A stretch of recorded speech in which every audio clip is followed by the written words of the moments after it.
The following is a shortened version of a talk that I gave during NCCA 2024 as part of their Clay Fab Lab project. The talk was called Collaborative Creative Process Ceramics in AI. To be clear, it is now February 2025, so a lot has changed since originally presenting this talk. But this, again, is a shortened overview that I'm preparing for a specific classroom. So if you're here and you're watching it and you're not part of that specific classroom, that's great. But if you want the full talk, then that is NCCA that currently has copies of that.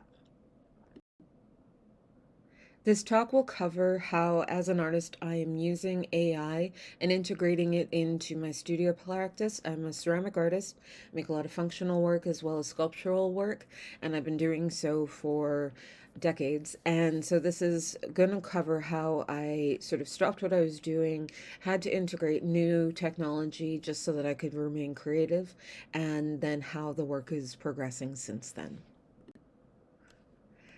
To begin, here is a couple images of work that I do make in the studio. I have a functional line of work that oscillates between being very over the top colorful, happy imagery, lots of nature, cats, happy relationships between people and the natural world. And then as well on the left-hand side here, I do also bring in darker, more political, social commentary into this illustrative work as well. Over the years, I've also maintained a sculptural practice as well. I work based off of old vintage kitsch figurines and then subvert those with contemporary conversations about raising children, breaking away from being raised Catholic, and also just the social political climate of the world and where I stand in relation to that as an artist of privilege, making commentary about things in the world that are upsetting. I've always been very passionate about speaking from my heart in my work and really bringing topics that I find very challenging about the human condition into the work. And so it's been decades of that type of work and just basically my studio practice is trying to figure out better ways of presenting the subject matter so that there's positive action and there's progressive change towards better for all of humanity. But throughout my practice, there is always this back and forth between different materials, whether it be painting, wood burning, ceramics, quilting sometimes, embroidery, beading, all of these different aesthetics I sort of jump into and pull inspiration from in my studio practice already. And so you'll see how some of AI, generative AI, is actually just an extension of that kind of studio play and experimentation.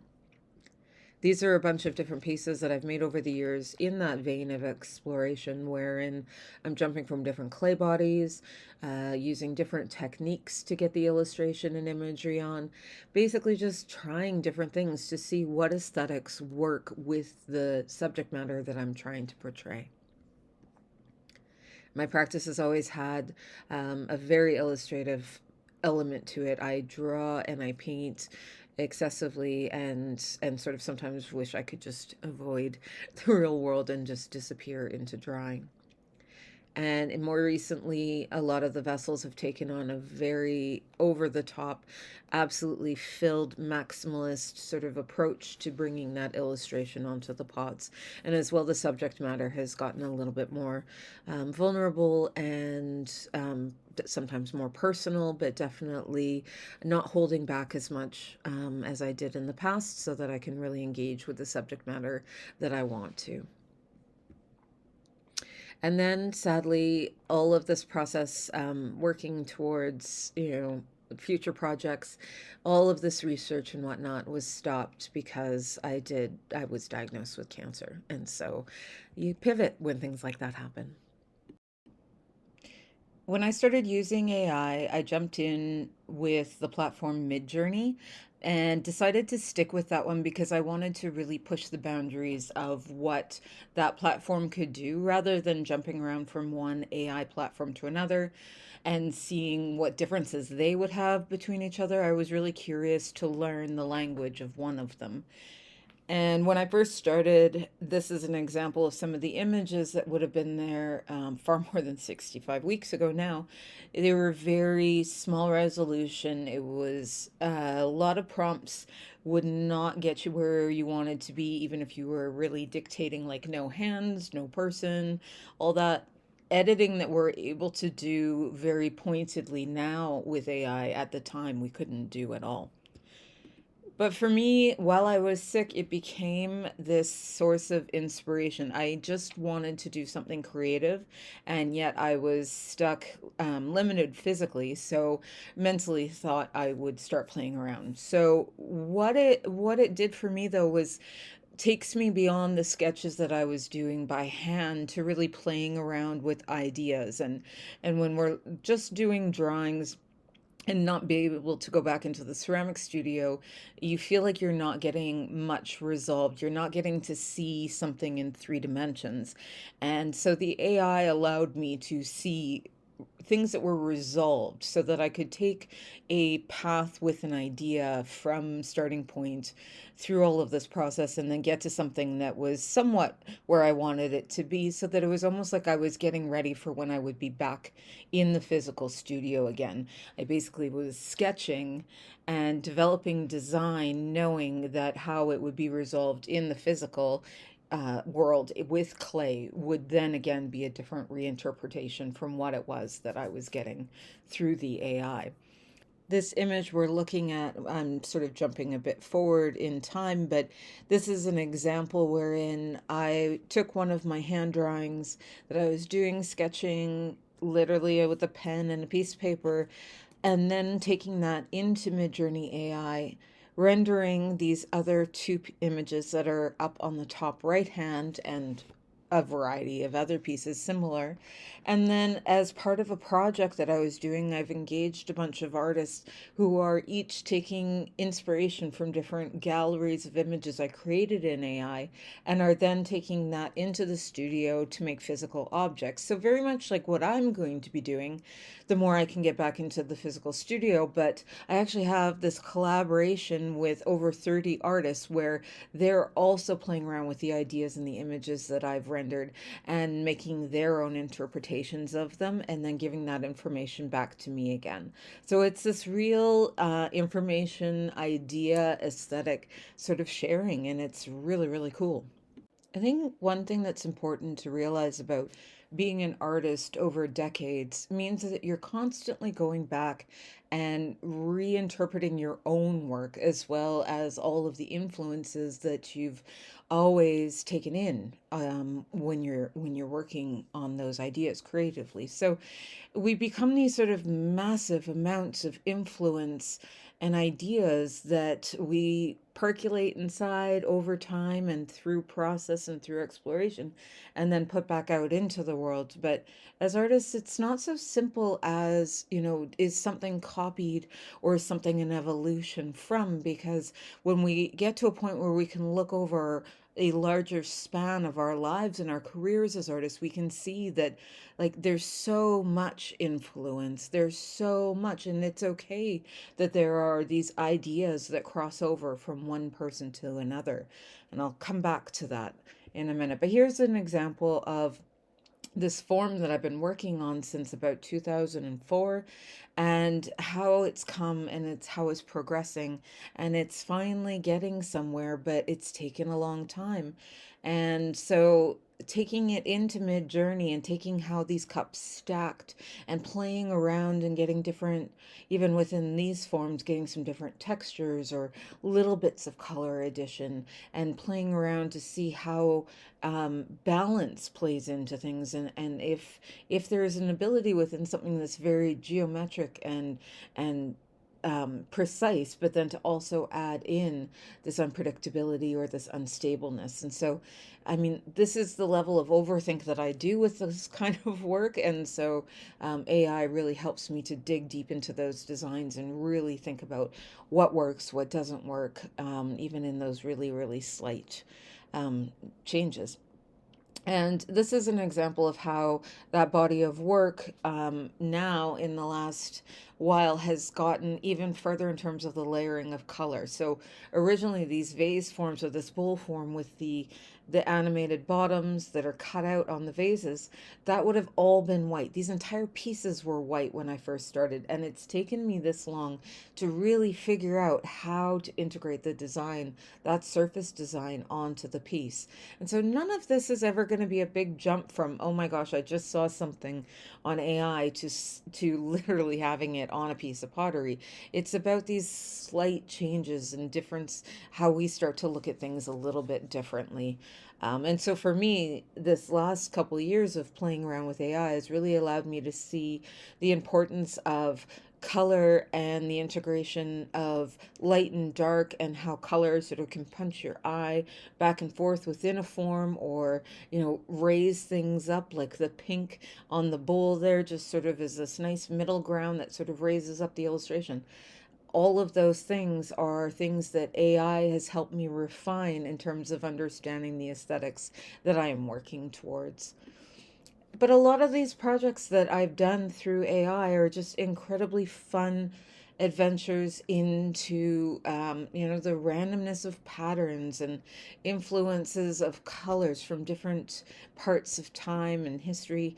Also, the reintegration of different materials. I've played around a lot with making pots that could be felted or that would require upholstery.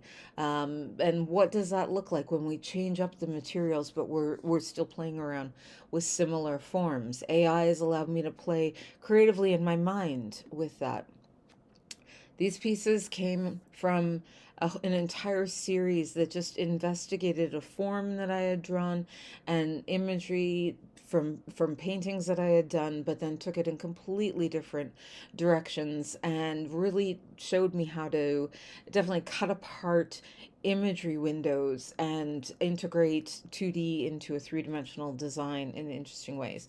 Definitely didn't help me fix whether or not that teapot would pour.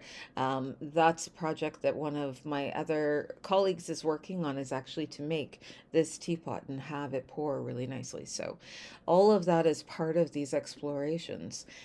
These are just another grouping of pieces where you could think about how possibly you could work in say 3D printing of ceramics or 3D printing of molds.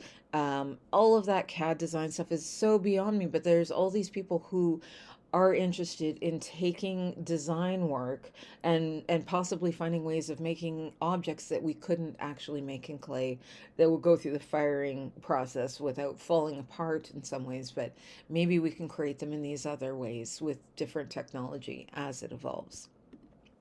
But AI also really allowed me to dig into some of the narrative and some of the life changes that I was dealing with, and really putting imagery to, yeah, like the process of being sick and everything that I was going through. And there was a lot in the world that was very much like pink ribbons and oversimplification of what going through cancer is like, in particular breast cancer. And so I was looking for imagery that fits some of my anger and frustration in a different way, but then all this language about like warriors and whatnot. And there's just a lot of messages going on in your head at these times. And so I wanted to play around with a lot of those ideas, just honestly as therapy, to purge some of the stuff that was going on. So to be able to work my way into imagery that's very medically based, or biology, that's not my visual language. So AI allowed me to sort of pull that kind of reading into my work. I was able to create these moods where, in this woman on a train and her isolation in this busy world, and how she's contemplating what's going on in her own life, and then that radiation of the all of the lines coming out of the top of her head, as she is the sun, this light, and this radiating out. So you're allowed to sort of have these moments where you play within this imagery that AI is giving you, but really try and find and work out some of the narratives you yourself are trying to bring into your work. These were some vessels that I made through AI that were attempts at sort of the mirroring the intensity of some of the nightmares and stuff that I've had at different times in my life. This was another project that I'll just run through quickly that was related to that breast cancer project. But what I did was I took a photo and the description of the medication that I was taking. And so when I would look at my hand and go, there's a orange pill, a green pill, a blue pill, and the shapes and all of them. And I put that information into the AI and then started playing around with the patterns that were created by those pills. And I worked my way to the series of works where um, what those pills and that geometry became were these ceramic vases. But we often talk about ceramics, a form like a vase, as having shoulders or the lip at the top, the hip, the foot. We talk about any object, we sort of anthropomorphize it. So this was a also an investigation of that, but taking this idea of the body as vessel, as well as the vessel being described like a body, I was trying to find a way to express that sense of being trapped in one's body, trapped by illness or a prisoner of illness, but also reflecting on the fact that with things like illness or death or grief, there is a lot of knowledge that is also gained, and there's beauty within that. So, never really having it embody so much darkness that there wasn't that possibility of hope. I'm just going to end with this image. I know we've barely touched on the whole topic. We've maybe scratched 5% of this.